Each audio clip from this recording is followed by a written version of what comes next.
bienvenidos a este webinar. De verdad que espero que os pueda aportar un poquito de valor o por lo menos alguna idea. Ya sabemos que ahora un poco todo el mundo está haciendo webinars y todo el mundo quiere participar, ya que los eventos en presencial pues están de capa caída, pero bueno, agradecemos muchísimo, de verdad y de corazón, que podáis asistir hoy a este webinar, ya que, bueno, sabemos que el tiempo dentro de las asesorías es súper valioso. Entonces, bueno, intentamos hacer este webinar y además queremos hacerlo de una forma un poquito diferente a lo habitual. Por ello, os damos un poco la batuta, entre comillas, a vosotros, a los asistentes, para que vayáis decidiendo por dónde queréis que vayamos dirigiendo la conversación. No sé si habéis leído a Julio Cortázar, el libro de Rayuela, en el que por lo menos pues vas decidiendo por dónde quieres continuar lo que lees. Entonces, un poco esa es la intención de este webinar de hoy. Va a ser un webinar un poco diferente y vosotros vais a poder ir votando o eligiendo la temática del propio evento. Tengo la suerte o la auténtica suerte de contar hoy con Álvaro Martínez. Álvaro Martínez es el CEO del Grupo Consolida. Es un grupo pues, que se dedica a ayudaros a vosotros al final a crecer y a ser más productivos. Seguramente él os lo cuente ahora mucho mejor que yo, pero un poco que tengáis la idea de que este pequeño webinar de hoy es para tratar de ayudaros un poquito o desde el punto de vista que nosotros podamos con nuestra aportación de los dos Álvaros hoy. Y nada, Álvaro, lo dejo en tus manos para que comiences. Puedes comenzar ya a compartir pantalla si quieres. Voy a dejar yo de compartir la mía y te cedo la batuta hasta que me toque a mí otra vez. Genial, Álvaro. Muchísimas gracias. Bienvenidos a todos. Yo soy Álvaro Martínez, soy CEO de Método Consolida. Y Método Consolida, para aquellos que no nos conozcáis, somos una consultora especializada en ayudar a asesorías fiscales, laborales y contables a incrementar su productividad. Este incremento de productividad viene siempre por dos grandes líneas de trabajo, ¿no? La primera, que es el trabajar las estrategias comerciales o la adquisición de carteras comerciales que nos puedan ayudar a generar nuevos clientes e incrementar el tamaño de nuestra asesoría. Y la segunda línea de trabajo, que viene por implementar mejoras organizativas o cambios en la forma de gestionar el equipo y a la hora de trabajar nuestros procesos para que podamos absorber mejor ese crecimiento, lograr mayor escalabilidad y, por supuesto, evidentemente, mayor rentabilidad. La verdad es que este formato de webinar que nos propuso Anfix, nos propuso Álvaro, nos ha parecido muy interesante, porque lo que vamos a hacer es lanzar una votación para que elijáis cuáles son esas dos líneas de interés o de preocupación que podéis tener a la hora de hacer crecer vuestra asesoría. Si lo que queréis es averiguar cómo ganar más clientes, o sea, cómo generar mayor crecimiento comercial para que nuestra cartera crezca, o si lo que más os preocupa es cómo puedo hacer para absorber ese posible crecimiento que me pudiese llevar, ¿no? ¿Qué cambios tengo que introducir a la hora de gestionar el día a día de la asesoría, a la hora de construir ese equipo de trabajo, a la hora de organizar el mismo, para que pueda absorber ese crecimiento y que lo haga con calidad y que no suponga morir en el intento, ¿no? Porque una de las principales preocupaciones que tiene el asesor en un proceso de crecimiento es esa, si ya trabajo 12 o 14 horas al día, si encima tengo más clientes o genero más crecimiento, ya no me va a dar más de sí la vida, ¿no? Y llega un momento que ese crecimiento no es más que añadir más dolor o empeorar la calidad de vida, cuando al final en un proceso de crecimiento lo que debemos buscar es precisamente lo contrario. Si no, no incurriríamos en el trabajo que supone hacer crecer una asesoría o cualquier empresa y el riesgo que evidentemente entraña. Así que, si te parece bien, Álvaro, lanzamos la encuesta ya para que vayan eligiendo cuál es el Vale, que... tienes el mando, así que la puedes lanzar y puedes compartir tu presentación. Perfecto, genial. Pues lanzamos la encuesta. Ahora os habrá aparecido en la pantalla para elegir cuál es el tema que queréis que desarrollemos, si queréis que incrementemos la cartera comercial o si queréis que nos enfoquemos en desarrollar estrategias organizativas y metodologías organizativas. Muchas Ya gracias a podéis todos, votar. que estoy viendo que estáis votando además a bastante buen ritmo. Llevamos ya el 65% de las respuestas.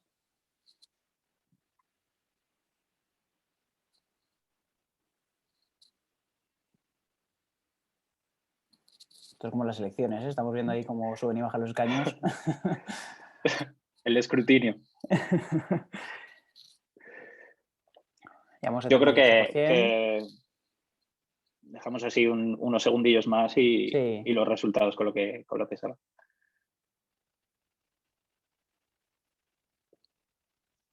Bueno, aprovecho para incidir en el agradecimiento a ANCIS por habernos invitado a formar parte de este webinar y a que juntos estemos esta tarde aquí tratando de dar un impulso a todas las asesorías. El placer es nuestro, Álvaro. Bueno, ¿Cómo tenemos va?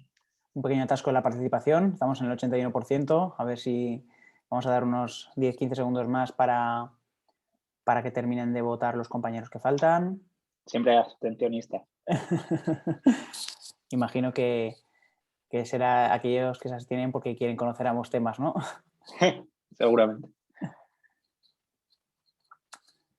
Vete Bueno, si pues quieres compartiendo tu pantalla también. vale, perfecto. Pues si quieres, por lanzar directamente el contenido, si quieres que nos salga, vamos a ver el resultado de la votación. ¿Vale?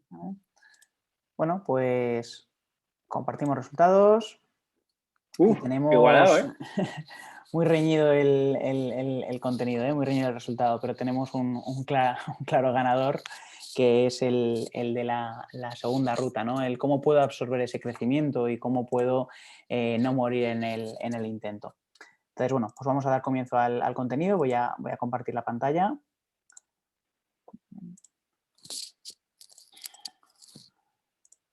Y en principio tiene que estar ya viéndose esa Ya se pantalla. ve tu pantalla. Vale, genial. Bueno, pues a la hora de llevar a cabo ese proceso de transformación, uno de los primeros planteamientos que me gustaría que nos hiciésemos es si realmente tenemos un sistema de trabajo o tenemos un autoempleo, ¿no? El autoempleo, entendido desde el punto de vista organizativo, no se refiere únicamente a la cantidad de empleados o personas que yo pueda tener en nómina o como colaboradores de mi modelo de trabajo o de mi asesoría. El autoempleo es un modelo organizativo en el que básicamente todo el negocio se articula sobre la figura del asesor, es decir, sobre la figura del propietario, del empresario o del emprendedor. De forma que el propietario de la asesoría es ese cuello de botella por el que pasan todos los asuntos, por el que prácticamente si sale de la asesoría el negocio se paraliza y por el que cuanto más crece el negocio, más depende de su tiempo personal y más depende de su energía personal, ¿no? Este modelo organizativo es un modelo muy habitual, principalmente porque la profesión de asesor es una profesión muy técnica y el asesor se enfoca mucho más en asuntos técnicos que en asuntos de desarrollo de negocio, ¿no? Y a veces nos olvidamos que ser empresario en sí es un trabajo, ¿no? Y requiere de una serie de acciones y de una serie de funciones o de actividades que si no desarrollo el negocio pues no prospera con el ritmo o con el nivel de rentabilidad o productividad que nos interesaría. Digamos, una prueba que podemos hacernos o un test o un diagnóstico que podemos hacernos para averiguar si realmente tenemos un modelo de autoempleo está en los efectos que tenemos aquí en la diapositiva, ¿no? Si tenemos alguno de estos efectos o tenemos varios de ellos, pues claramente tenemos un modelo organizativo basado en el autoempleo. Si yo no puedo crecer porque no puedo absorber más trabajo, es decir, que si al final estoy trabajando ya 14, 16 horas diarias y coger un cliente más es tener que trabajar 18 o 20, pues desde luego que estoy en un modelo de autoempleo. Si además también tengo la sensación de que la gente de mi equipo no es capaz de entregar los mismos resultados que entrego yo, es decir, que no soy capaz de delegar porque tengo inseguridad técnica, porque tengo falta de capacidad en el equipo para poder delegar asuntos y al final la operativa o ejecución de ese negocio recae mayoritariamente en mí, pues tengo un modelo de autoempleo. Por otra parte, si la mayoría de mis funciones del día a día son funciones operativas y funciones técnicas, es decir, estoy yo atendiendo los requerimientos, estoy yo haciendo contabilidades, estoy yo presentando impuestos, pues al final en gran medida probablemente esté en un modelo de autoempleo. Si al final la rentabilidad que tengo es nula o es muy baja, probablemente el modelo que tenga sea un modelo de autoempleo, ¿no? Y si, por supuesto, no estoy yo en todos los asuntos tirando de todos los hilos, las cosas no funcionan, pues desde luego que estoy en un modelo de autoempleo, ¿no? Bueno, pues hemos hablado de las causas que nos mantienen anclados a esa dificultad para crecer, hablamos del autoempleo, pero no hemos hablado de la alternativa. La alternativa es la sistematización, es decir, el transformar mi modelo de autoempleo en un modelo sistematizado. Un modelo sistematizado tiene como principal diferencia la escalabilidad, es decir, soy capaz de crecer en clientes y en estructuras, si es que así lo podemos llamar, y además lo hago de manera rentable, de manera sostenible y no se ve mermada la calidad. Normalmente un autoempleo es la opción que solemos escoger cuando arrancamos nuestro modelo de asesoría y en el que muchas veces nos encontramos atrapados durante muchos años porque tiene unos beneficios muy claros, ¿no? Arrancar es muy rápido en un modelo de autoempleo, lo único que necesito es mi conocimiento y un cliente y ya tengo mi asesoría en marcha. ¿Qué ocurre? Que al final, como yo articulo todo el negocio sobre mí mismo y sobre mis horas de trabajo, pues yo tengo una cantidad limitada de energía para dedicar a los asuntos y tengo una cantidad limitada de horas al día para poder dedicar a esos asuntos, ¿no?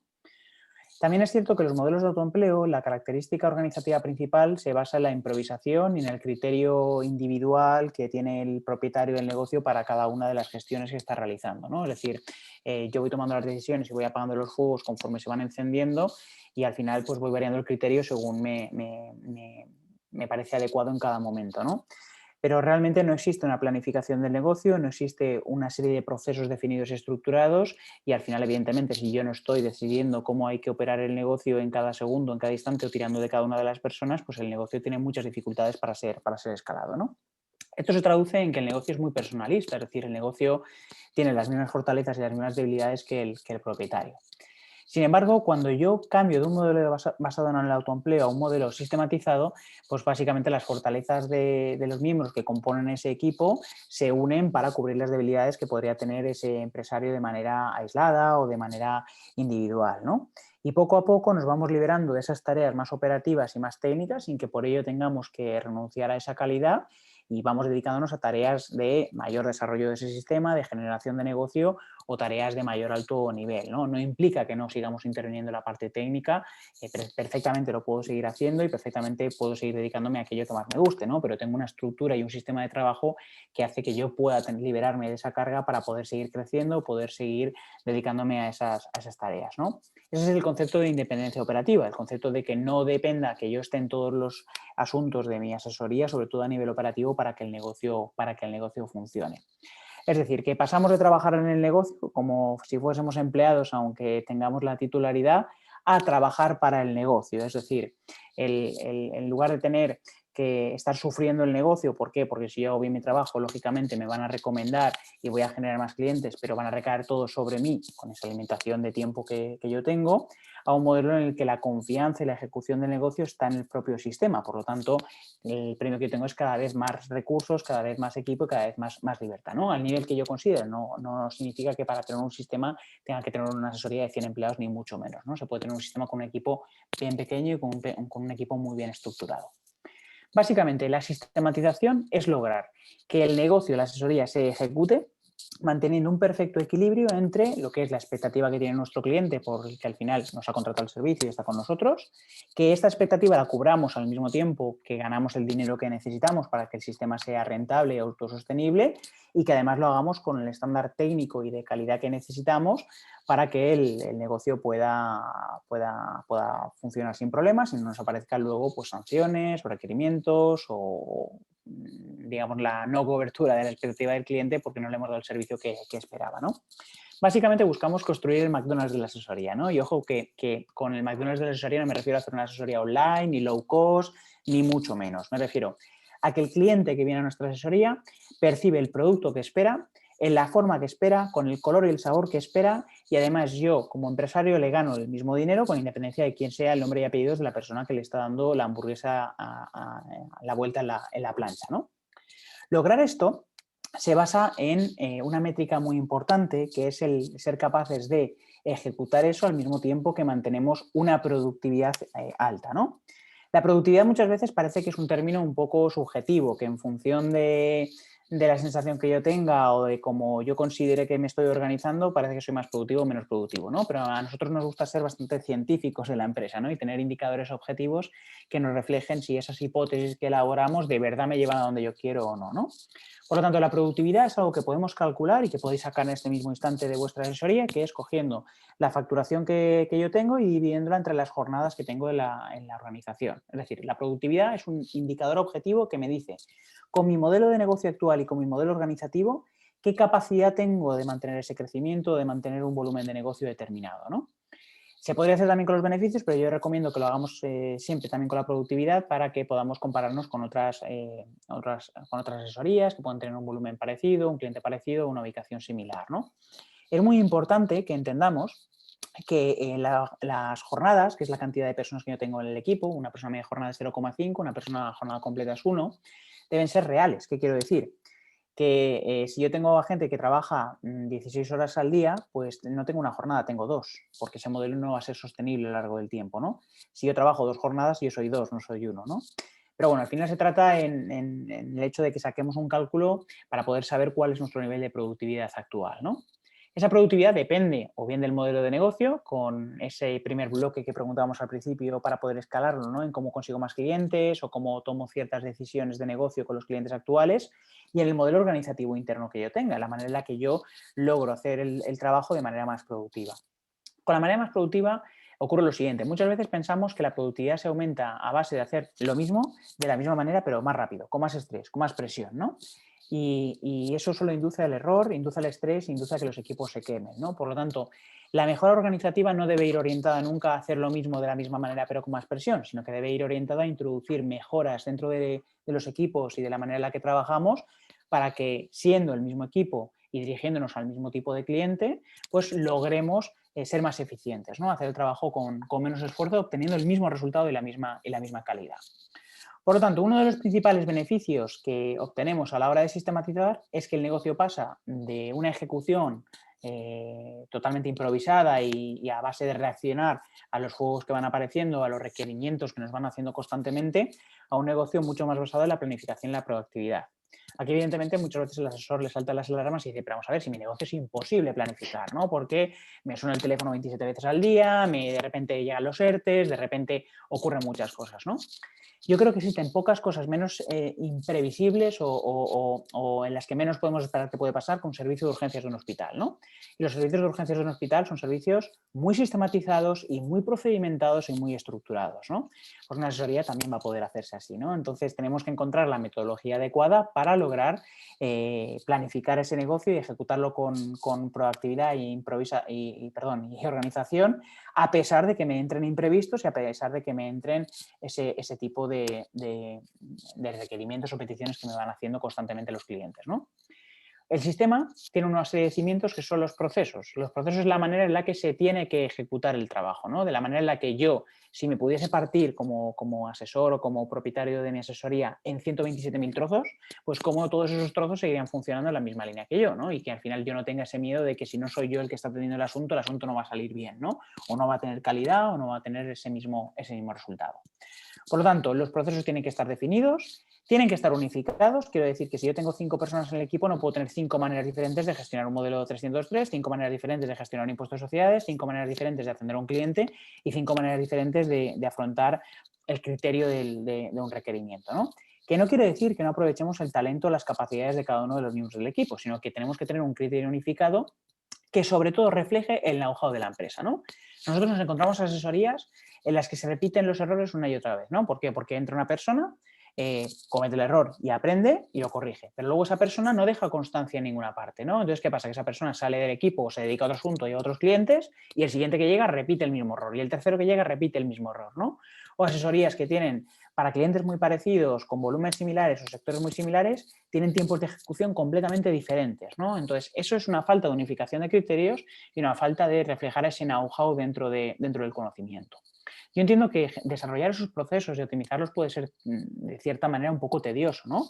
Pero es que es la clave de la escalabilidad, el lograr transmitir ese know-how, ¿no? Lograr tener documentados, tenerlos definidos y tener bien estructurados el cómo tiene que ejecutarse ese trabajo, ¿no? Para que cuando alguien ejecuta un proceso que no lo hace en el día a día lo pueda lo pueda ejecutar en orden y con la calidad adecuada, cuando alguien entre nuevo a la empresa aprenda rápidamente a hacerlo y para que cuando yo no esté metiéndome en todos los asuntos, pues tenga la capacidad de que el equipo reaccione de la misma manera. Ahora bien, los procesos son la teoría, ¿no? Es la documentación sobre cómo, como veíamos en este ejemplo anterior, cómo tiene que hacerse cada una de esas cuestiones, ¿no? Pero ojo, que eso tengo que aterrizarlo en el mundo real. El camino que me ayuda a aterrizar esos procesos en el día real es la metodología. Una metodología es la manera que yo voy a utilizar para aterrizar esos procesos en el día a día, para asegurarme que el trabajo lo reparto de manera equilibrada entre todos los miembros del equipo y para que además yo tenga información objetiva de cuál es el nivel de rendimiento o el nivel de cumplimiento de esos procesos dentro del día a día. Las metodologías son conjuntos de normas, de reglas, de formas de repartir ese trabajo y de organizar los equipos que se clasifican como en dos grandes familias, ¿no? Tenemos metodologías predictivas que son muy conocidas en el mundo de la gestión de proyectos, de proyectos mucho más grandes y de proyectos más planificados en el tiempo, como puede ser construir un puente o como puede ser levantar un edificio. Ejemplos son Prince2, PMP, PERT, o bien metodologías ágiles, que son metodologías para llevar proyectos con mucha más flexibilidad y con las casuísticas que normalmente se encuentra en una asesoría, ¿no? Aquí, en cuanto a metodologías ágiles, tenemos Scrum, tenemos Kanban, etcétera, etcétera.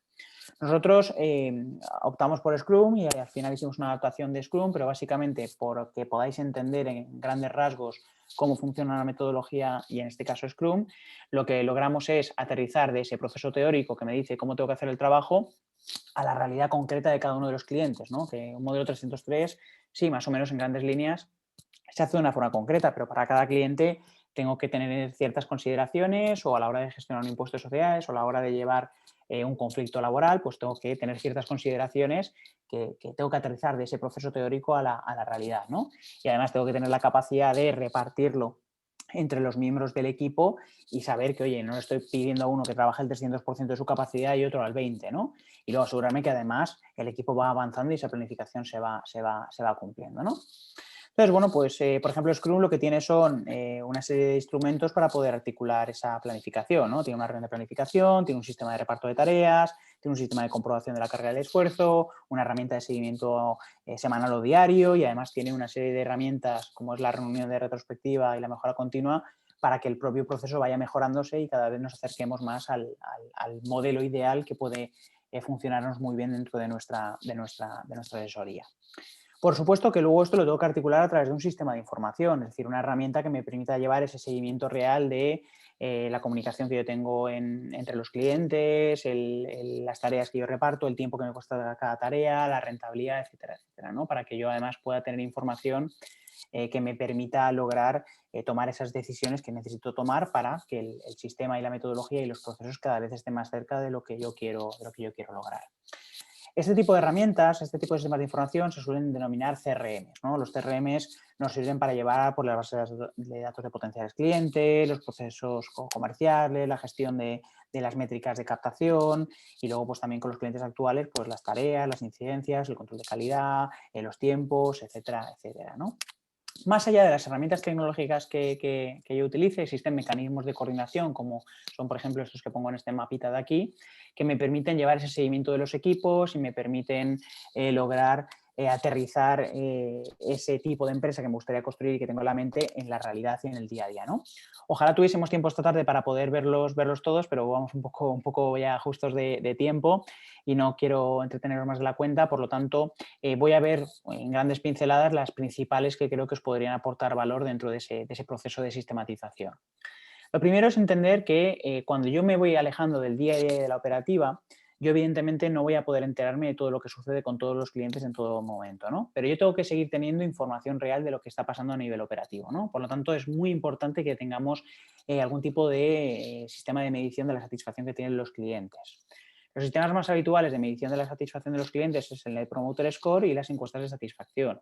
El Net Promoter Score no es más que una encuesta de satisfacción montada para que me la conteste alguien que no tiene tiempo ni tiene interés, ¿no? Básicamente tiene una única pregunta que es del 0 al 10 o del 1 al 10, ¿cuánto recomendarías el que trabajen con nuestra asesoría a un compañero empresario o a otro o a un amigo tuyo?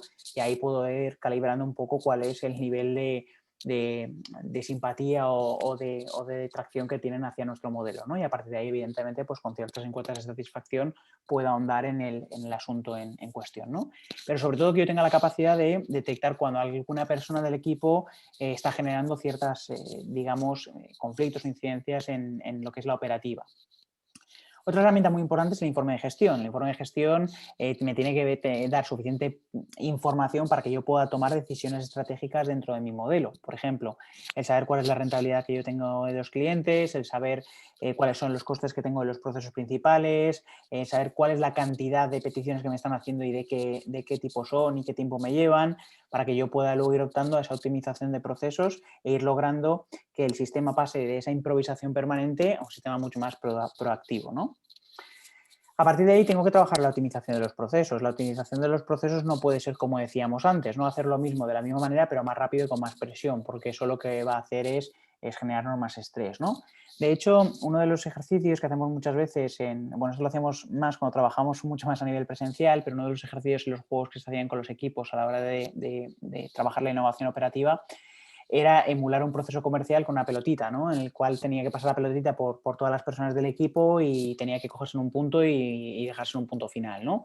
Y al final te das cuenta que la mayoría de las personas cuando piensan en optimizar lo que piensan es hacer lo mismo de la misma manera pero más rápido, ¿no? Y al final la pelotita se cae, aparecen las incidencias y no se logra el objetivo, ¿no?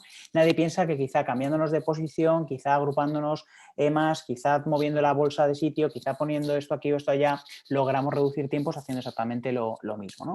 Entonces, la innovación operativa consiste en ver cómo yo algo que estoy haciendo de una manera determinada, pues lo parto, lo uno, lo quito, lo pongo y voy optimizando la forma de hacerlo para que el resultado sea el mismo, pero el coste sea muy diferente, ¿no? Algo que es muy habitual en el modelo industrial, pero que parece que las empresas de servicios nos olvidamos, ¿no? De la importancia de optimizar esos procesos operativos. Por otra parte, tenemos la automatización. De la automatización nos va a hablar luego Álvaro largo y tendido y nos va a comentar todas las oportunidades que existen en este área, ¿no? que son imprescindibles. La automatización a nivel de procesos y a nivel de robotización es lo que nos tiene que ayudar a que aquello que ya está muy optimizado, que al final si está consumiendo tiempo de personas, pues que lo evitemos, ¿no? Y que no haya que meter ese tiempo personal para ejecutar sobre todo procesos de bajo valor añadido. Otro ejercicio muy importante a la hora de llevar este camino es la revisión estratégica comercial, es decir, saber qué clientes son rentables, por qué no lo son, si no son rentables por causas achacables a nosotros o no son rentables por la relación comercial que tenemos con ella, por el tipo de cliente que es o porque no es nuestro cliente, ¿no? El cómo podríamos rentabilizar esos clientes, el si conviene dejar de trabajar con ellos y sobre todo decisiones adoptadas, plan de acción, responsables y plazos, ¿no? Que no quede nunca en ideas. De hecho, la revisión estratégica comercial es un proceso que nosotros implementamos para que se ejecute trimestralmente por todos los equipos, ¿no? Y una vez al trimestre te fuerzas a seguir el procedimiento de hacer este análisis y de tomar decisiones con cada uno de ellos, ¿no?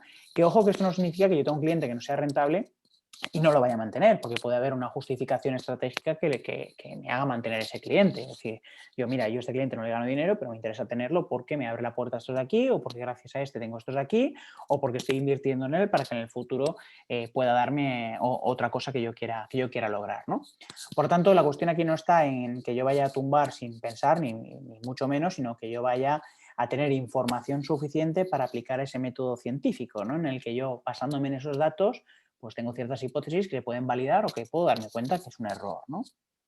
Luego, la propia metodología me va a proporcionar herramientas suficientes para tomar decisiones organizativas, para estructurar mejor los equipos y para poder saber cómo tengo que repartir el trabajo y aterrizar esos procesos para que el cliente perciba el valor que espera, para que yo gane el dinero que tengo que ganar en cada uno de ellos y para que, por supuesto, el estándar técnico de calidad, ese triángulo que poníamos antes, se vaya cumpliendo, ¿no? También que yo sea consciente de cuál es la capacidad operativa que tengo y que además los esfuerzos que se están invirtiendo en hacer el trabajo, pues como decía, son rentables y son adecuados, ¿no? Bueno, más allá de ello, por supuesto, la formación continua es súper importante para lograr esa sistematización. La formación tiene que ser de dos tipos. Una es la formación más habitual que se hace en las asesorías, que es la operativa, ¿no? La técnica. La técnica es la que me parece que es la única importante, ¿no? Evidentemente aprender a manejar los ERTEs, a aprender a llevar ciertos asuntos laborales o ciertos asuntos fiscales, en eso sí que invertimos, ¿no? Y hacemos cursos, y hacemos másters, y hacemos jornadas, y eso es muy importante, ¿no? Sobre todo para los puestos más técnicos.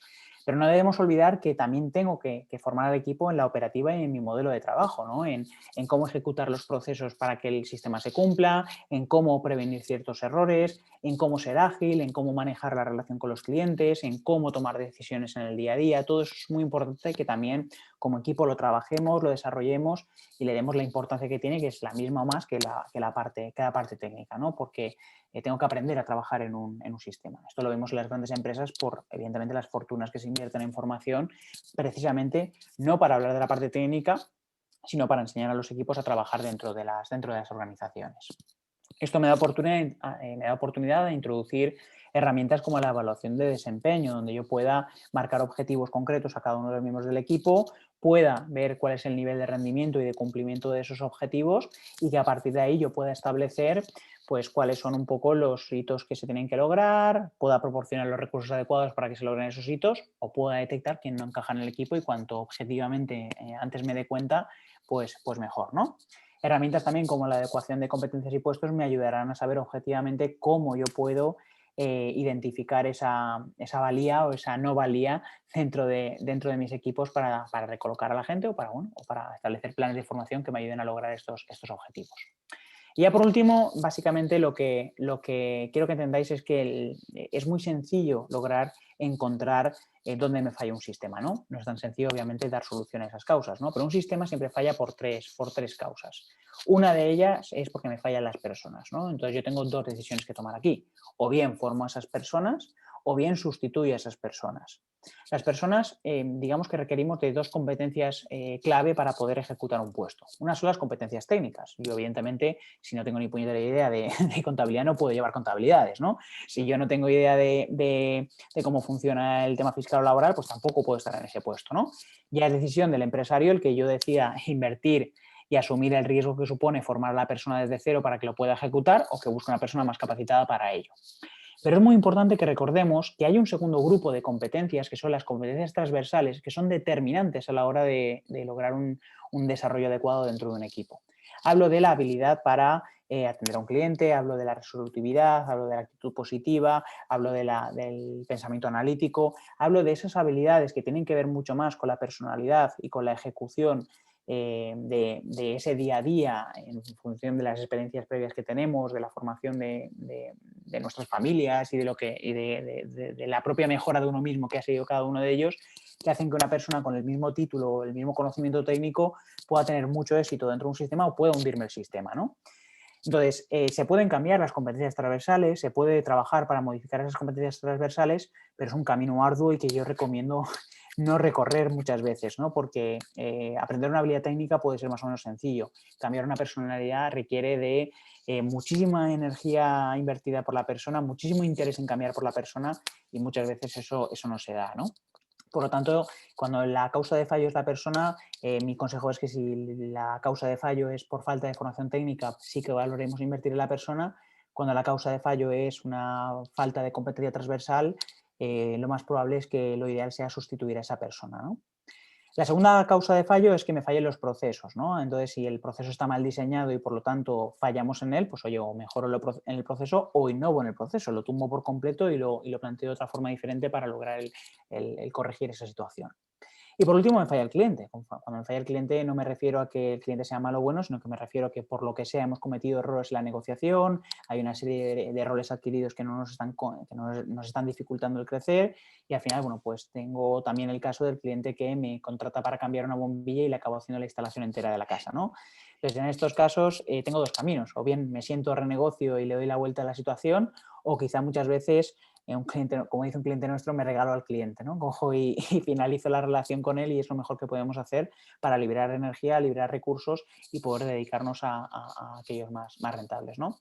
El pasar de técnico, de autoempleado a empresario, a un modelo sistematizado, requiere desarrollar este conjunto de esquemas mentales, ¿no? El entender que tengo que encontrar las causas de fallo, que tengo que aplicar estas herramientas que hemos visto muy por encima anteriormente y desarrollar esas estrategias para que se puedan corregir, y trabajar en construir ese sistema para poder lograr que conforme lleguen todos esos clientes que buscábamos en la primera pregunta, pues pueda absorberlos y que no suponga el sufrir un negocio, ¿no? Yo siempre digo que cualquier empresario asume un riesgo enorme a la hora de llevar su día a día, se juega su patrimonio, se juega el patrimonio de su familia, invierte muchísimo sacrificio en sacar adelante no solamente su negocio, sino la vida de todas las personas que forman parte de ese sistema, y desde luego esto te tiene que compensar, ¿no? Y si al final pasan 30 años, has estado trabajando 16 horas al día y no te queda nada, pues no tiene mucho sentido, ¿no? Quizá deberíamos replantearnos el cómo podemos optimizar ese sistema para que nos aporte la calidad de vida que queramos y los resultados que queramos, ¿no?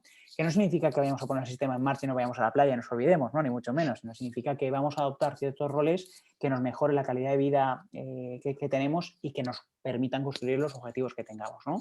Yo no veo negativo trabajar 16 horas al día si lo que hacemos nos apasiona y al final estamos haciendo algo que de verdad se va acumulando, va creciendo y va llevando al punto al que yo quiero llegar, ¿no?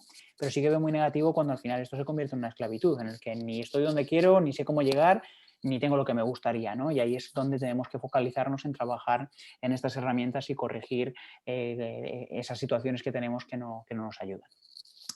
Y bueno, pues hasta aquí te llego yo, Álvaro, te paso el turno y disculpa que me hayas cedido unos minutos en la parte que me correspondía. Nada, es tu parte más interesante que la mía, así que ahora lo recuperamos con la mía. Que paso a compartir pantalla yo, tengo Sí, que recuperar lo de anfitrión, ¿vale? Sí, dejo de compartir yo, te paso lo de anfitrión. Ya está, ya lo tengo. Vale, genial, perfecto. Así que, bueno, comienzo yo por mi parte. O sea, mientras decirte, Álvaro, que, bueno, has hecho una exposición brillante, ahora me has dejado el listón muy alto, ahora me toca a mí hacer lo que pueda. Muchas gracias. De todas formas, yo soy un apasionado de la automatización, así que seguro, y sobre todo también del software y la tecnología, así que seguro que va a estar muy igualado. Vale. Bueno, vamos adelante.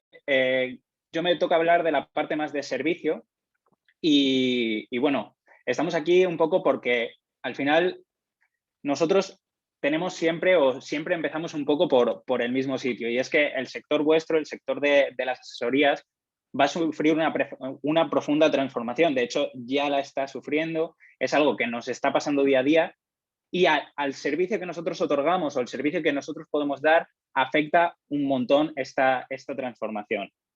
Entonces, ¿quién dice esto? No lo digo yo, sino que he traído frases o un poco unas citas de gente importante del sector para ver hacia dónde va este servicio de la asesoría. Por ejemplo, quiero compartir con vosotros esta de José Luis García Núñez, el presidente de ADADE, que dice que la tendencia es una profunda transformación del despacho de asesoría a la consultoría. Es decir, trabajos de picar facturas y demás pasarán a ser secundarios. En la misma dirección viene... Uy, perdona. En la misma dirección viene Óscar Álvarez. Él nos dice al final que nuestro trabajo, cada vez va a ser más el de asesorar y guiar a las empresas en su crecimiento. Y mientras contabilizar y realizar impuestos, pues será cada vez menor, ya que esta tarea la va a comenzar a hacer la agencia tributaria.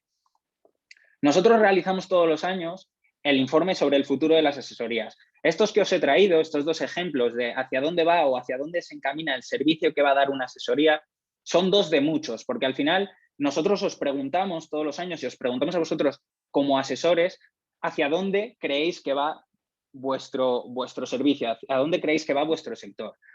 Dentro de esto es esclarecedor y siempre salen resultados muy similares, y es que las tendencias es que vamos a tender hacia el asesoramiento real frente a la simple gestión, que también es importante, pero no es diferencial. Y aquí hay una clave bastante interesante, y es que nosotros cada vez vamos a realizar menos trabajos de gestión y más de asesoría real.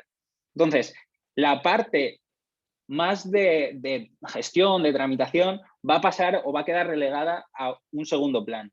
Y esto es lo que opináis vosotros como asesores. ¿Pero qué opinan vuestros clientes? Pues vuestros clientes van más o menos en la misma sintonía. Al final, ellos lo que creen o por lo que vienen a nosotros, por lo que acuden a un asesor, es porque les cumplimos con sus obligaciones fiscales. El 80% dice que el principal problema que le resuelve el asesor es que cumple con sus obligaciones fiscales. No obstante, ¿por qué se quedan con nosotros? ¿Por qué nos eligen a nosotros en lugar de irse con otro de los asesores? Ya que, como hemos dicho antes, al final el cumplimiento de las obligaciones fiscales no es absolutamente diferenciador.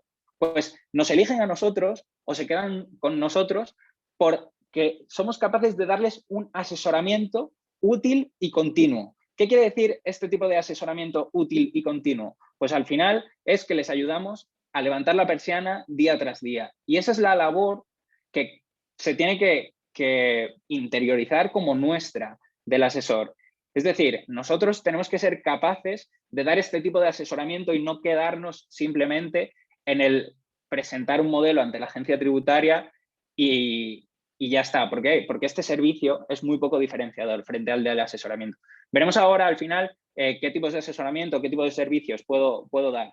No obstante, quiero hacer un poco la pequeña reflexión y es, ¿estamos dando actualmente este servicio de asesoramiento real? Pues como sabéis, y dentro del propio informe del futuro de las asesorías, el resultado que nos otorga es que dedicamos un 80% del tiempo dentro de la asesoría a tareas mecánicas y manuales que consisten en procesos de gestión y tramitación. ¿Qué ocurre? Que estas tareas mecánicas y manuales son obligatorias. O sea, al final tenemos que cumplir sí o sí con las obligaciones fiscales de nuestros clientes. Entonces, esto consume el 80% del tiempo dentro de nuestra asesoría. Y esos servicios que hemos visto antes de asesoramiento real, de asesoramiento útil y continuo, que al final es lo que nos demanda el cliente y que son servicios mucho más rentables, le dedicamos tan solo el 20% del tiempo. ¿Cuál es el resultado de esto? Pues que no damos el servicio que nuestros clientes demandan, lo intentamos, pero no tenemos tiempo. Bien decía Álvaro antes que dedicamos 16, 18 horas al día a trabajar dentro de la asesoría. Imaginaros si queremos hacer un 80-80, cosa que hemos tenido que hacer durante este último año con todo el tema de los ERTES y demás, con tanto cambio normativo de un día para otro y tanta expectación por ver cómo nos íbamos a justificar, hemos tenido que incrementar ese 80% de procesos de gestión y tramitación que hemos seguido teniendo que cumplir, salvo aquella prórroga del modelo 303, y en cambio hemos tenido que sacar tiempo de donde no lo teníamos para dar ese asesoramiento en cuanto a presentación de los ERTES y demás. Pero la realidad es esta, nosotros no tenemos tiempo para dar el servicio que nos gustaría dar a nosotros y a nuestros clientes. ¿Qué ocurre con esto? Que si al final el 80% de mi trabajo se limita a cumplimentar unos modelos, a cumplir con unas obligaciones que me impone la agencia tributaria, pues el cliente no va a ver un servicio diferenciador en lo que yo le doy, no va a percibir ese asesoramiento real, útil y continuo que veíamos antes. Por lo tanto, yo como asesoría al final caeré en una guerra de precios en la que por tratar de mantener a mi cliente, lo que lo que voy a hacer va a ser reducir cada vez más la cuota. Entonces, esto me lleva a una baja rentabilidad dentro de mi despacho. Si yo, como decía Álvaro antes también, me regalo a mis clientes, que al final pues vienen por la bombilla, como el ejemplo que ha puesto él, vienen a la instalación de una bombilla y le modificas toda la instalación eléctrica de la casa, que es lo que suele pasar con el modelo de cuota, pues al final la rentabilidad de mi despacho es muy baja. Y además, esto, si el tiempo ya es agobiante en este sentido de que no tenemos tiempo porque dedicamos el 80% a esos procesos obligatorios que nos obliga la agencia tributaria, esto va a ir a peor. Y va a ir a peor por dos motivos principales. El primero de ellos es por parte de la digitalización de la agencia tributaria. Y el segundo es por la aparición o por la masificación de un nuevo tipo de cliente, de un cliente digital que demanda otra serie de cosas. Y aquí lanzo yo la primera de mis encuestas para que tratéis de decidir en cuál de los dos queréis que profundice. No obstante, enunciaré los dos, pero voy a lanzar la primera votación para que veáis cuál de los... ¿Cómo hago yo lo de las votaciones?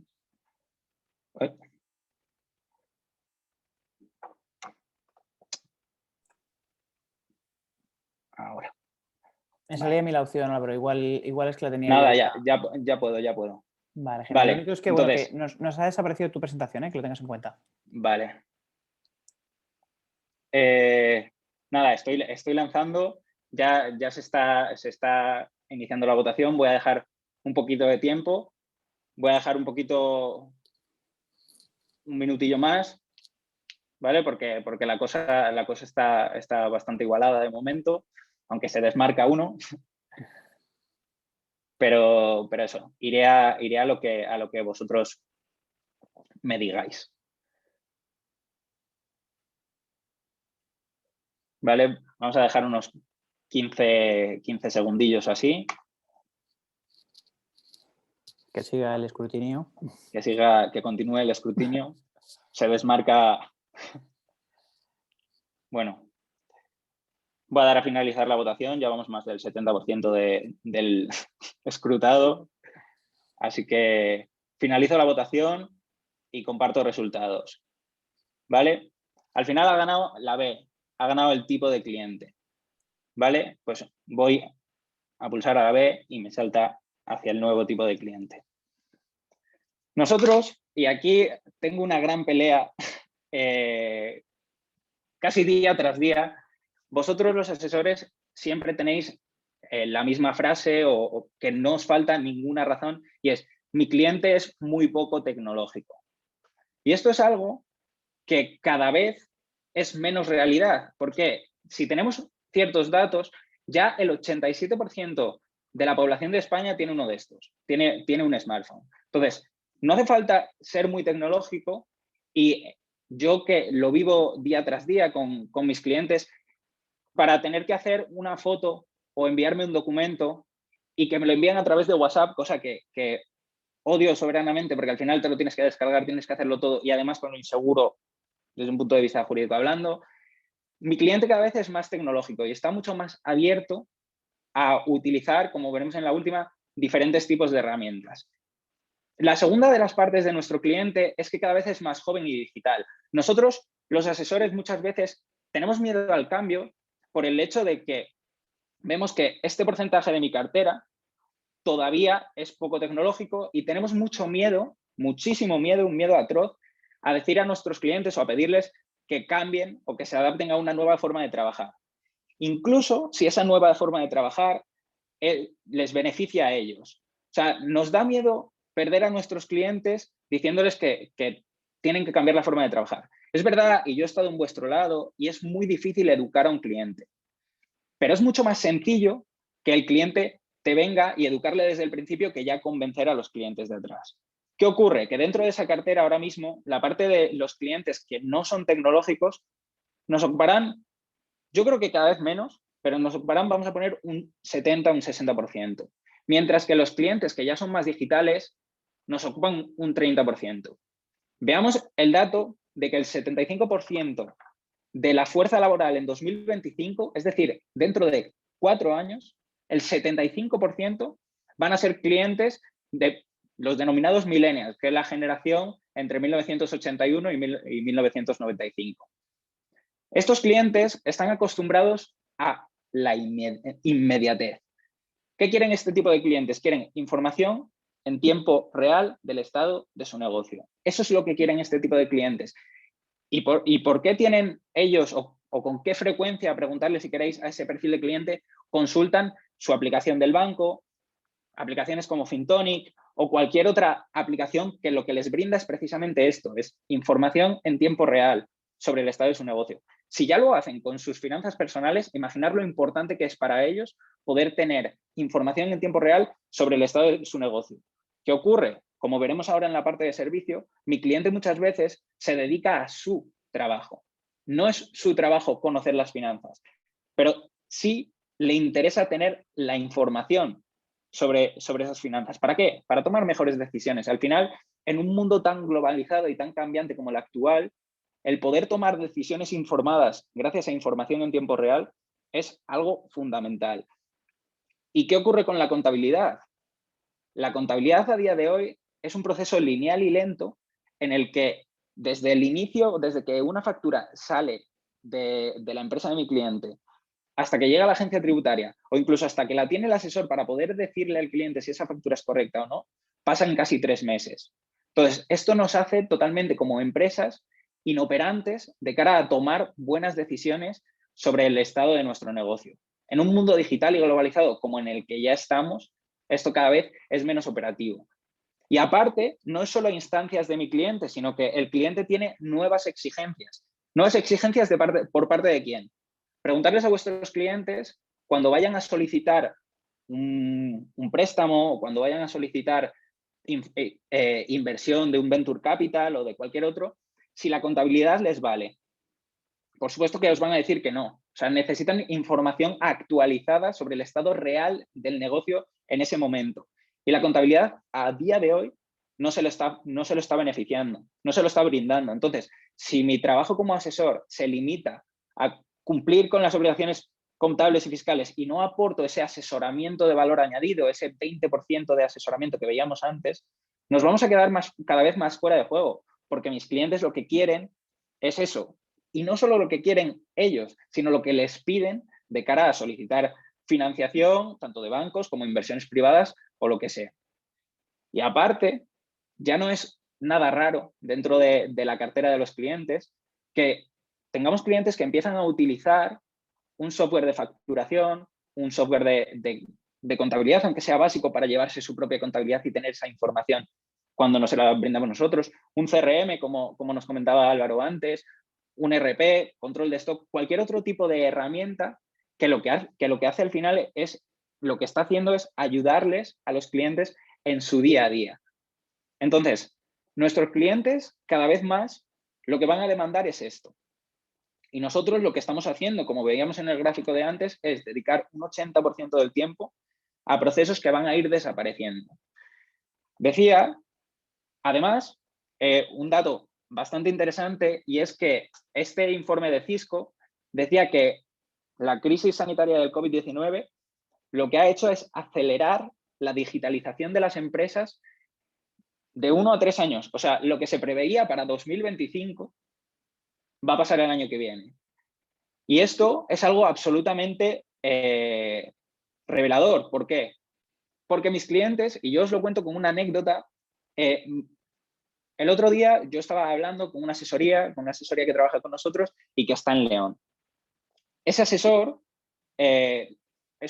dice que sus clientes, la mayoría de ellos, son hostelería. ¿Qué ha ocurrido con la hostelería durante este tiempo?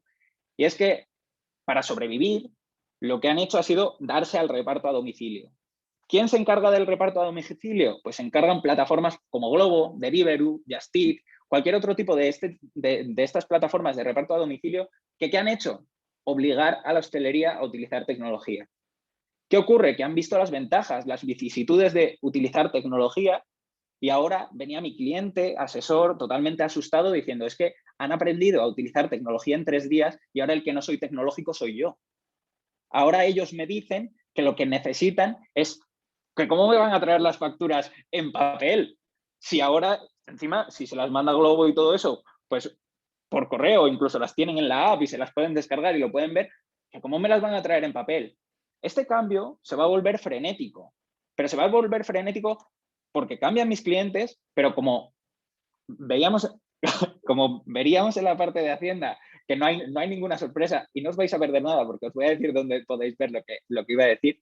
Al final, es una tendencia generalizada hacia la consulta de información en tiempo real. Para mí esa es la clave, la información en tiempo real. Mi cliente cada vez va a necesitar más información en tiempo real para tomar mejores decisiones. Tan sencillo como eso. ¿De dónde sale esta información? Ahora lo iremos viendo. Pero por hacer el resumen, y como he prometido, para que no os perdáis nada, voy a comparar cuál era el proceso actual, que quiero decir ya que ya está bastante obsoleto frente a las nuevas circunstancias. La agencia tributaria lo que pretende, y lo que os iba a decir en la parte de Hacienda, si hubiera ganado, es que tiende de un control tributario periódico hacia un control tributario inmediato. Muestra de ello, para prueba un botón, el suministro inmediato de información. ¿Qué quiere la agencia tributaria? Al final, la agencia tributaria lo que quiere, y así lo manifiesta en el Plan Estratégico 2023, cosa que es prácticamente lo que os iba a decir en la parte de Hacienda, por eso no os vais a perder nada y lo podéis consultar, Plan Estratégico 2023 de la Agencia Tributaria nos da piezas clave de hacia dónde va a ir o hacia dónde va a evolucionar el control tributario. Y como resumen, la Agencia Tributaria cada vez quiere más información en menos tiempo. Si hablaba Álvaro antes de que la optimización de procesos no es hacer lo mismo, pero más rápido, imaginaros cuando la Agencia Tributaria nos pida cada vez más información en menos tiempo. Se nos va a ir de las manos, totalmente. Y además, lo que va a buscar o lo que pretende la Agencia Tributaria es conectar con nuestros clientes a través de un software. ¿Para qué? Para poder precisamente tener esa información en tiempo real que nosotros hablábamos. Entonces, incluso uno de los puntos del Plan Estratégico 2023 dice que ya no va a ser necesario esperar a la presentación de los modelos para hacer el control tributario. ¿Qué quiere decir con esto? Que la agencia tributaria va a querer conectar con un software con mi cliente. Si yo como asesor no me mantengo o no proveo a mi cliente y a la agencia tributaria de este software que conecte a uno con el otro y que la información siga pasando por mí, mi posición como asesor se va a ver bastante vulnerable y me van a poder puentear cuando es perjudicial para todos, porque si la información sigue pasando por mí, mi cliente va a estar mucho más seguro. ¿Qué pasa con el modelo de la renta, por ejemplo?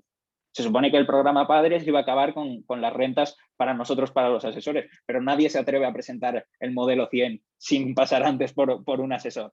Y eso es lo que va a ocurrir. Y luego, para la agencia tributaria, si está curada la información por un profesional, le va a beneficiar también muchísimo de cara a la prevención tanto del fraude pues como de la corrección de errores. Luego, como hemos visto, la información está desactualizada y vamos a tender hacia información actualizada y en tiempo real.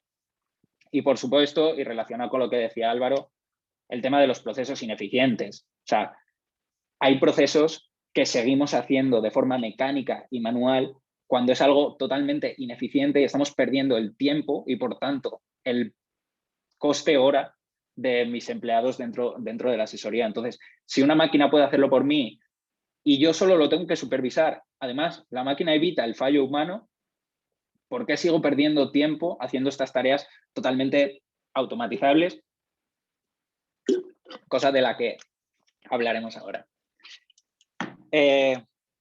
Por tanto, ¿cómo puedo adaptarme yo a estas nuevas circunstancias? ¿Cómo puedo dar yo este servicio que tanto me va a venir impuesto por la agencia tributaria en cuanto a el control tributario inmediato, me va a venir demandado por mi cliente en cuanto a la necesidad de información en tiempo real y va a ser la única alternativa porque si desaparece la gestión y el 80% de mi tiempo es la gestión, necesito abrir el abanico del asesoramiento en tiempo real. Entonces, ¿nosotros cómo lo hemos aterrizado? Nosotros lo hemos aterrizado en estos 3 pilares que son las características de lo que nosotros llamamos la contabilidad colaborativa. Que al final lo que permite la contabilidad colaborativa es esa interacción inmediata entre todos los que intervienen en el proceso contable. Y los 3 pilares de esta contabilidad colaborativa son la automatización, la conexión y el asesoramiento. La automatización, como hemos visto, es pasar del 80% de esas tareas mecánicas y manuales y liberar tiempo.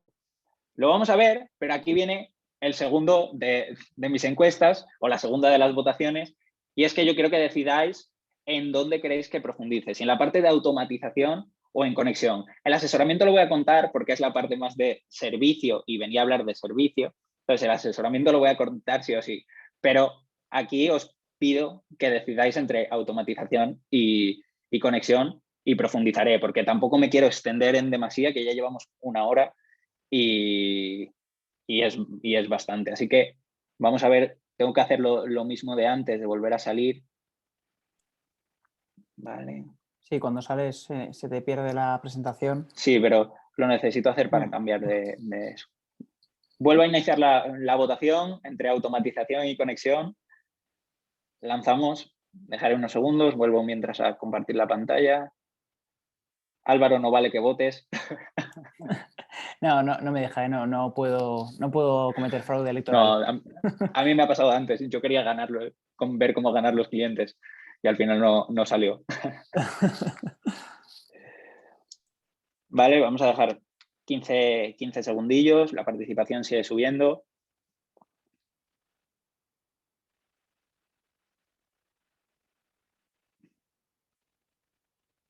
Cuando llegue al 70, como antes, ya es representativo, cortaré. Además va ganando por bastante uno, así que... Vale, pues estamos. Finalizar, comparto los resultados, ha ganado la automatización, así que pues vamos a hablar de automatización. Pinchamos ahí. La automatización. Es una palabra que ya tenemos súper interiorizada, ha sido de las palabras de moda de los últimos 3, 4 años, automatización, automatización, automatización, pero todavía muchas veces no sabemos exactamente en qué consiste y muchas veces, yo no sé, yo hablo con muchísimos de vosotros, con muchísimos asesores y no sé si a Álvaro le pasará lo mismo, pero muchas veces piensan que es que la tecnología nos va a sustituir en todo. Pero al final, o sea, ¿en qué consiste la automatización? La automatización consiste en mecanizar, o sea, que una máquina haga por nosotros aquellas tareas que son automáticas, aquellas tareas que son mecánicas. La automatización no va a tener nunca la creatividad y nunca va a tener el rigor técnico o el conocimiento profesional que nosotros tenemos como asesores. Pero sí va a poder hacer por nosotros aquellas tareas que son más mecánicas y manuales, que ahora mismo, como hemos visto en el gráfico del principio, les dedicamos un 80% del tiempo a esas tareas. Entonces, ¿cuáles son esas tareas dentro de una asesoría? Por ejemplo, el tema del picado de facturas. Es la auténtica ladrona del tiempo dentro de las asesorías. Todavía a día de hoy sois muchísimas las asesorías que seguís haciéndolo de forma manual. ¿Por qué? En parte porque nuestros clientes nos traen las facturas el último día en papel o en la bolsa de Carrefour o lo que sea. Entonces, la parte de la automatización, o sea, la parte del picado de facturas. Yo os pongo el ejemplo que conozco, que es Anfix. Anfix tiene un escáner inteligente que lo que hace es, cuando tú introduces las facturas en la máquina, te extrae la información, es decir, la tarea mecánica y manual la hace por ti, te extrae toda la información, luego el conocimiento, tú vas a decidir qué se puede contabilizar y qué no. ¿Por qué? Porque muchas veces el cliente o porque no sabe o porque se hace el tonto por lo que sea, nos intenta meter facturas que no son. Tú siempre vas a poder darle a contabilizar. ¿Qué pasa? Que puedes hacerlo en bruto, que el darle un botón para aceptar la contabilidad, para aceptar que vaya a la contabilidad ese asiento contable es un momento y en cambio introducir todos los datos de todas las facturas es demasiado tiempo. ¿Y cómo se hace? Pues según me traiga las cosas mi cliente. Si me lo traen en papel, yo escaneo en bruto en el escáner de la oficina, el documento que se genera lo arrastro a la plataforma y la máquina, pom, pom, pom, se pone a trabajar por mí. Es decir, no trabajo yo, trabaja la máquina. Se pone a trabajar por mí y me propone los asientos contables. Si mi cliente me las envía por correo, cosa que suele ser ahora ya bastante habitual, simplemente reenvío el correo a la plataforma y la máquina se pone a trabajar por mí y extrae toda esa información y me propone los asientos contables. Luego, la última opción que iba a comentar más a fondo, pero la comento aquí, en la parte de conexión, Anfix te permite darle a tu cliente una herramienta completa desde la cual el cliente pueda emitir facturas, pueda tener la información en tiempo real de sus bancos, puedas tener un gestor documental en el que compartas esa información con tus clientes, pero sobre todo, y lo que más me gusta a raíz de lo que venimos hablando, es la posibilidad de hacer una foto a esa factura o ticket de gasto y que automáticamente a ti como asesor te va a aparecer ya en la bandeja de entrada para darle a contabilizar. El otro día, y por volver a otra anécdota, estábamos hablando con un asesor nuestro, con Abel, y nos comentaba que él tiene un cliente que es mecánico, es comercial mecánico, y que no es para nada tecnológico. Es el perfil contrario a lo que veníamos hablando.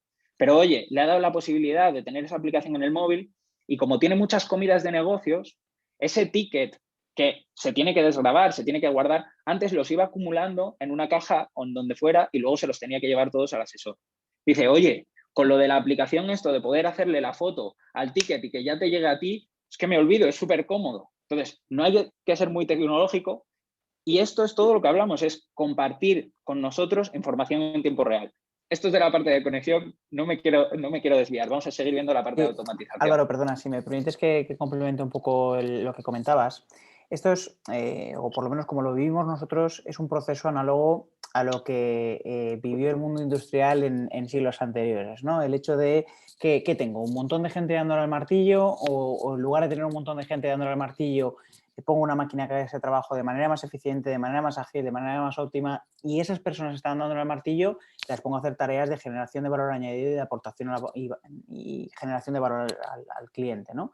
Al final aquí muchas veces la gente te compara el tiempo aislado que tarda una persona en meter una factura frente al tiempo de trabajar masivamente con estas tecnologías, ¿no?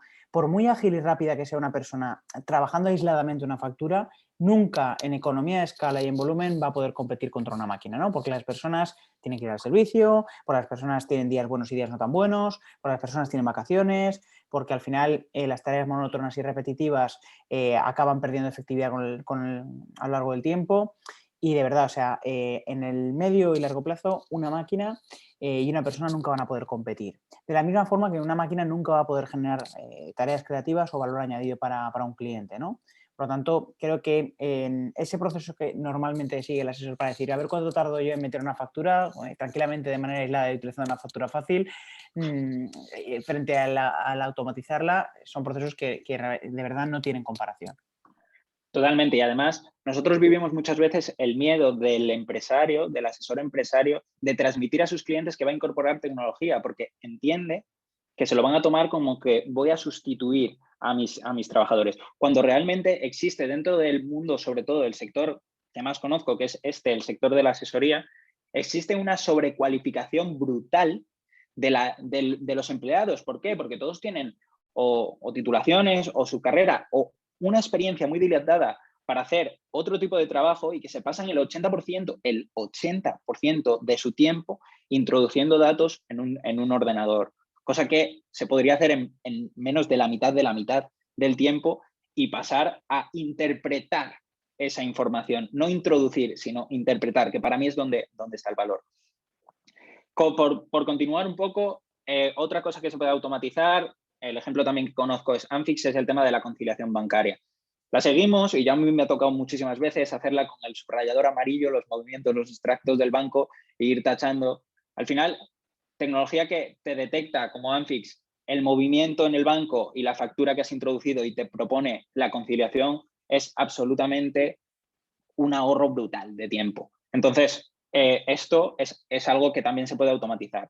Y también podemos hablar de otro tipo de automatización, es la generación de informes, un poco la interpretación o más bien la acumulación de toda esa información para generar un informe. Y esto, y viniendo a colación con lo que veníamos hablando antes, es un servicio diferenciador. Si yo a mi cliente le doy más información y no me limito a presentar unos modelos ante la agencia tributaria, cosa que va a ir tendiendo a desaparecer, pues voy a poder aportarle mucho más valor y va a poder incluso que mi cliente gane, o sea, pague incluso más por el servicio. Voy a saltarme la parte de conexión y voy a la tercera, que es la del asesoramiento. El asesoramiento, que es lo que tiene que ver con el servicio. Me diréis, vale, hemos visto que gracias a la automatización, ese 80% del tiempo que empleábamos a tareas mecánicas y manuales, lo vamos a pasar a un 20% del tiempo. Y el otro 80%, el resto del 80%, tenemos que hacer un asesoramiento real, lo que nos demandaba el cliente, un asesoramiento real, útil y aplicable, que es un poco el resultado que salía y que veíamos al principio dentro de la parte de la EFA. Entonces, ¿cómo llenamos este asesoramiento? Pues un poco lo que veníamos hablando Álvaro y yo antes es que al final mis empleados, ese tiempo que están dedicando ahora a tareas mecánicas y manuales lo pueden dedicar a aportar valor. ¿Y cómo puedo aportar valor? ¿Cómo puedo hacer este tipo de asesoramiento real? Para mí hay dos estrategias claras. Evidentemente, o sea, cada uno puede utilizar el tiempo que libera en lo que quiera. Si quiere irse a la playa, que es lo que hemos dicho antes, se puede ir a la playa. Si quiere dar el mismo tipo de servicio, pero a un mayor volumen de clientes, también aumentará la rentabilidad. Pero para mí, para aumentar la calidad del servicio, que es un poco de lo que venimos hablando hoy, son dos estrategias fundamentales. La primera pasa por la diferenciación. El ofrecer a mis clientes algo que no ofrece nadie más. Mejorar esa calidad de mi servicio de forma única. Muchas veces tendemos a que como mi servicio, el 80% de mi servicio es procesos de gestión y tramitación, de cumplimentar los modelos ante la agencia tributaria, mediante tareas mecánicas y manuales, pues a ese servicio yo le doy una cuota. ¿Y qué ocurre? Que el 20% restante del asesoramiento absorbe esa cuota. ¿Qué pasa en la práctica? Que muchas veces, como decía Álvaro antes, el ejemplo de la bombilla.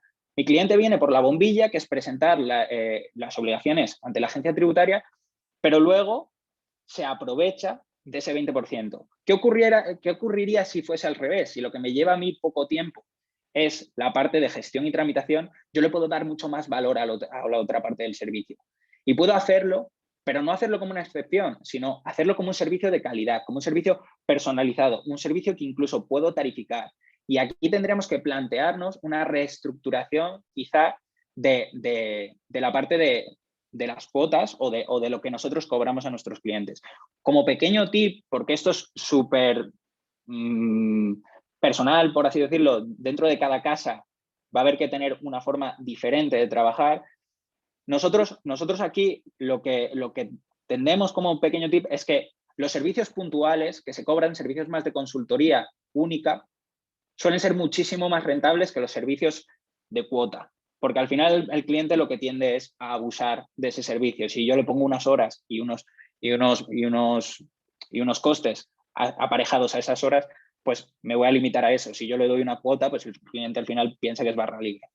Entonces, aquí tenemos que hacer una pequeña reestructuración de ver cómo organizamos los recursos dentro de la asesoría, siempre mejorando esa calidad del servicio, siempre yendo a un servicio más personalizado, más puntual, más específico para cada cliente. La segunda de las estrategias pasa por ensanchar nuestra oferta de servicios, ofrecer servicios diferentes que hasta ahora no estábamos haciendo. Volviendo a la EFA, me gusta, este gráfico me encanta porque, vale, ofrecer servicios diferentes, pero ¿qué servicios diferentes puedo ofrecer? Este gráfico me encanta porque todos sabéis o veis que esta tendencia de pasar de la gestión documental hacia la asesoría real es algo totalmente conocido. Todos sabéis, todos conocéis que es algo por lo que vais a tener que pasar, el ensanchar vuestra oferta de servicios, pero la mayoría de vosotros no sabéis qué tipo de servicio dar. O sea, queréis dar nuevos servicios, pero no saber qué tipo de servicios dar. Y esto es la teoría, porque en la práctica, que luego también me la conozco, decís, tenéis la voluntad de dar nuevo tipo de servicios, pero al final, el día a día, lo que decía Álvaro de que la asesoría al final es imprevisible, el día a día, los ERTES, las presentaciones de impuestos, los cierres de trimestre, nos meten en un bucle del que no podemos salir y al final no nos paramos a pensar, a planificar, como también ha dicho Álvaro antes, a planificar qué es lo que queremos hacer, qué tipo de servicio queremos dar. Y nos dejamos arrastrar por esta corriente, esta vorágine de trabajo, de picos de trabajo, y no incorporamos ningún otro tipo de servicio.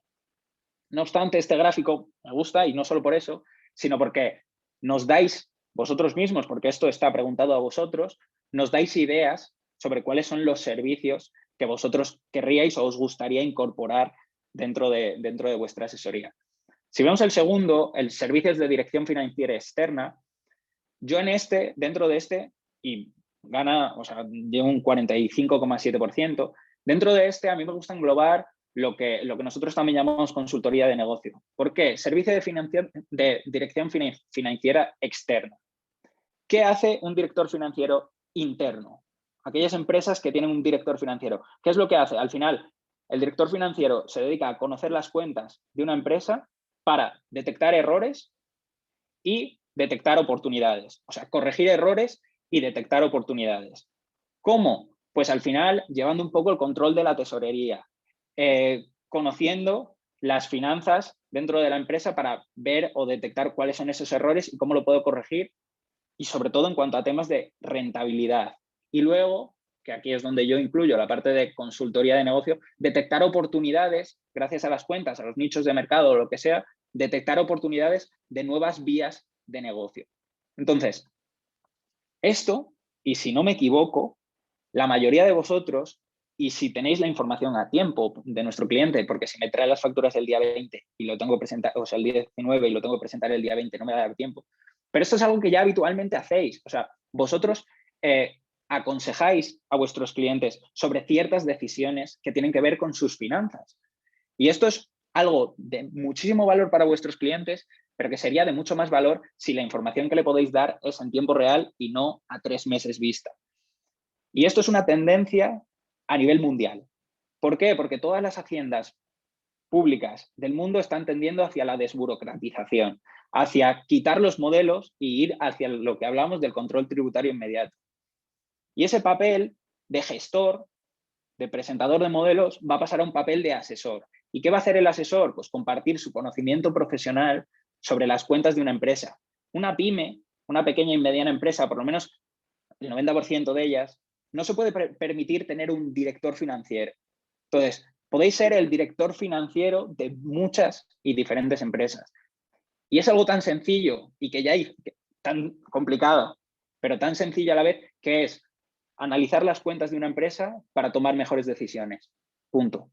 Entonces, este servicio para mí es algo que ya estáis haciendo, pero que podríais potenciar si tuvieseis más información. Y esa información pasa por liberar el tiempo que hemos visto antes. El segundo que gana es la búsqueda de financiación y consecución de subvenciones. Por supuesto, es un servicio que los clientes ven con muy buenos ojos y que a nosotros, yo también hablo desde la experiencia personal, se nos pone la cara roja muchas veces cuando el cliente viene y dice, oye, que me he enterado de una subvención que había y está fuera de plazo y ya no la podemos presentar o lo que sea. Y a mí me ha ocurrido, y a todos nos ocurre, que no tenemos tiempo material para dedicarnos a buscar subvenciones adaptables a cada modelo de cliente o a cada autónomo, cada empresa. Entonces, este es un servicio también que si liberamos tiempo, es un servicio muy, muy bien aceptado por nuestros clientes, ya que al final consiste en conseguirles dinero. El tercero es el tema de la consultoría de inversiones. Aquí ya sí que hace falta más conocimiento técnico.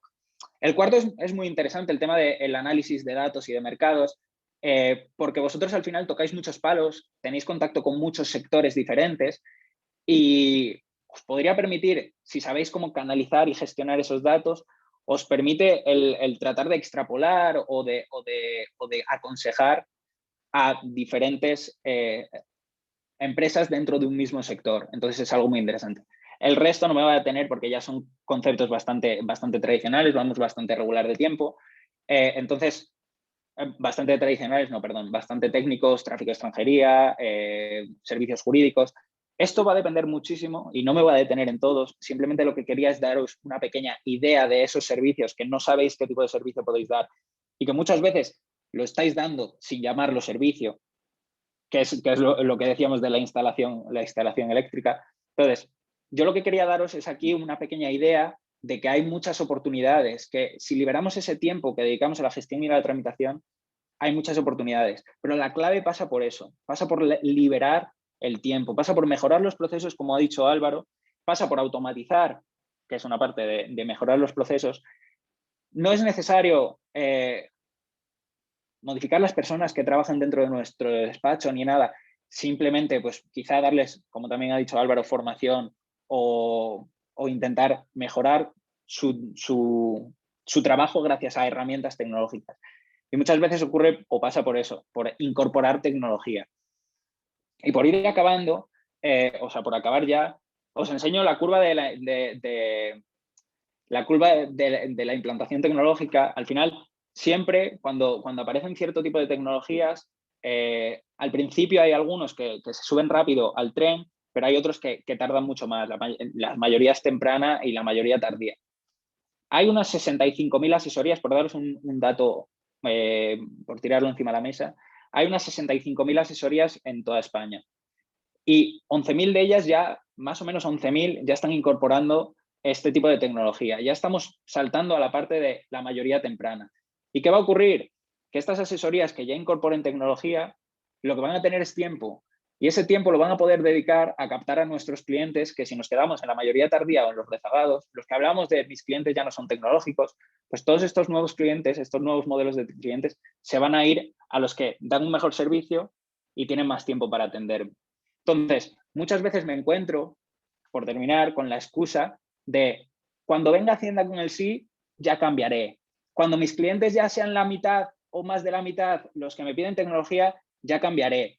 Y eso pasa muchas veces, pues el ejemplo que, con perdón de los videoclubs, suelo poner es que me apuesto a que algún dueño de videoclub dijo, no, es que mis clientes van a querer seguir viendo las pelis en DVD, no se van a adaptar a plataformas. Y al final, si no queremos, porque al final la transformación digital es algo sectorial, no es algo individual. No transformo yo mi asesoría, sino que el sector en general cambia y yo me adapto a esa transformación. Entonces, por concluir, me gusta siempre terminar con una pequeña frase que nos invita a reflexionar, y la que quiero traer hoy es este pequeño proverbio chino que dice que comienza a construir el pozo antes de tener sed. Y esto es un poco, creo que resume bastante bien todo lo que hemos dicho, y es que empatizamos, y seguro que Álvaro está conmigo, empatizamos un montón con vosotros, con el ajetreo, con el tiempo. Es muy difícil parar a planificar, pero necesitamos hacerlo si no queremos dejarnos arrastrar y que nos lleve la ola, o tratar luego de hacerlo a marchas forzadas al final, de tratar de dar esa solución que entre el tiempo que tardamos en aprender y demás, pues ya no podemos dar esa solución al suministro inmediato de información o a la información en tiempo real que demandan nuestros clientes. Con esto yo concluyo. Nos hemos extendido un poco bastante, Álvaro. El contenido que me ha encantado, ha estado muy bien. Me gusta mucho también ese cierre que has hecho, tanto por el proverbio como por el ejemplo. Y eso es algo que comparto al 100%. De hecho, yo siempre utilizo el símil o la metáfora del hacha, ¿no? De sentarnos a afilar el hacha. Muchas veces tenemos tantos árboles que talar que solamente pensamos en darle al hacha cada vez con más fuerza, ¿no? Y no somos conscientes cómo con el paso del tiempo, con los árboles que vamos dejando talados atrás, el filo del hacha se va desgastando, ¿no? Y cada vez necesitamos más tiempo, más energía, y cada vez talamos menos árboles, ¿no? Y es cierto que no tenemos tiempo, porque sentarme a afilar el hacha lleva tiempo, pero igual que tomarse una ducha por la mañana, ¿no? Lleva tiempo, pero lo hacemos porque es importante, ¿no? Entonces yo sí que animo a que muchas veces no se trata de la cantidad, por supuesto que la cantidad es importante, sino un adecuado equilibrio entre cantidad y calidad. El qué es lo que hacemos importa tanto como la cantidad de cosas que hacemos en ese tiempo. Bueno, dicho esto, vamos a dejar un momento para preguntas. Sé que hay una o un par de Sí, le ellas. agradezco a Lino Vega que me había escrito para indicar que Vale. le había gustado la explicación. Vale. Muchas gracias, Lino. De todas formas, creo que como nos hemos extendido bastante, al final nosotros vamos a enviaros, a los que os quedéis, que seguramente ha sido mucho procesamiento de información, vamos a enviaros seguramente un correo ahora de agradecimiento, que lo intentaré yo hacer a título personal, por haber asistido. Muchas gracias por haberos mantenido durante todo este tiempo en este webinar, y deciros que vais a tener ahí mi correo personal. Cualquier pregunta que se os ocurra ahora, tanto para Álvaro como para mí, pues hacérnosla llegar por ahí, y yo se la canalizaré o trataré de responderla si es para mí. Dicho esto, Álvaro, muchísimas gracias por tu presencia hoy.